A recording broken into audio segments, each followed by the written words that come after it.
Organizers often juggle the wildest figures when it comes to the number of visitors to their events. At least that's what teacher event logistics Maarten van Rijn sees happening in the field. I ask him what's going on. Hi Maarten, welcome to our studio. My pleasure. A lot of organizers lie about the number of visitors to their events.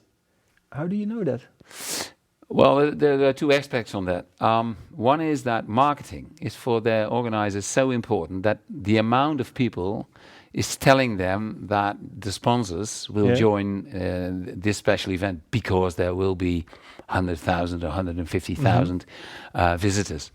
And that aspect is so important that the real figures, what you need for calculations, what you need for safety measures, are actually much lower than the marketing results. So if you read something in the newspaper like 200,000 people came in this city festival, then, well, say 150,000 is more realistic, even less. Yeah.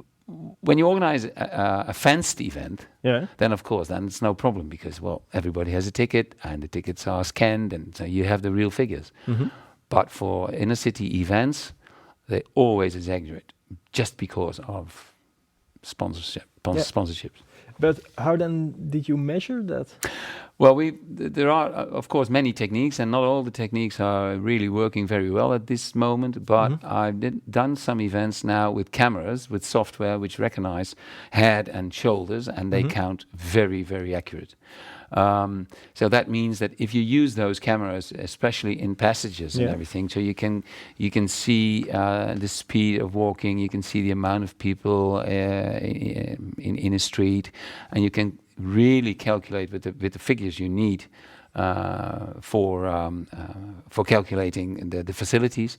Then it's coming in real time. And it's coming in real time. So you can always say, okay, this is the amount of people in this street, and now we have to buffer.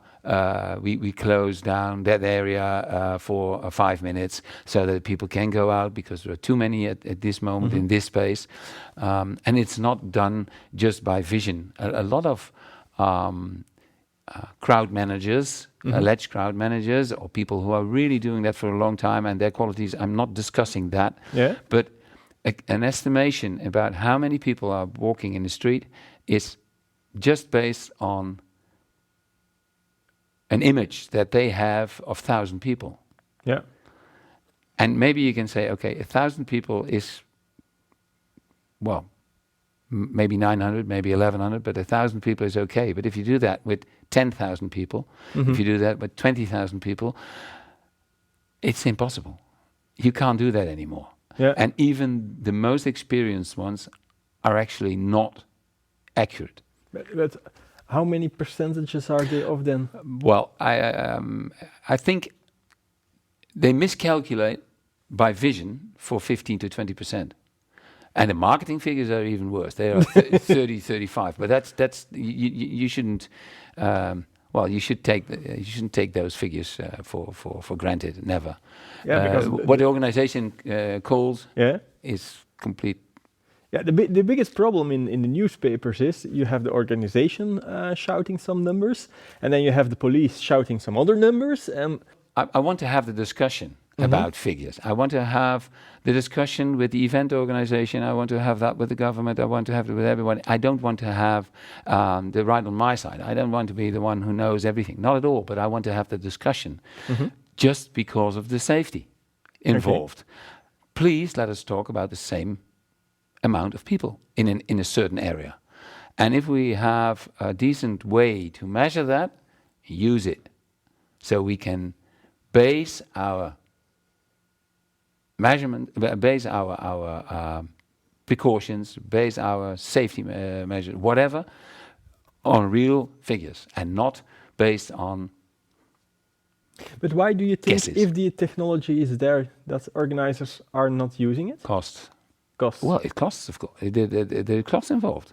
You need people using that software, using the cameras, putting the cameras in the right spots, analyzing the figures. Yeah, that's cost. Okay. In an event where I worked this weekend, the event organizer is a logistic engineer. Yeah. And he is doing the production. and he knows how important it is to work with real data. And a former student of mine was actually using those cameras and put it into his software, his simulation software. And real time, they changed their facilities because of safety. But at the same time, it can be cost saving, because if you foresee security people for 900,000 visitors and you actually have 500,000, well, you can cut half of them. Right, entrances. If you use your real data for a simulation, which is possible, which the software is there, and you can calculate based on those figures how many entrances you really need and how much waiting time you accept. Oh well, then it's easy. Then you can say, okay, we don't need 50 entrance ways, but we only need like 35. That saves you 15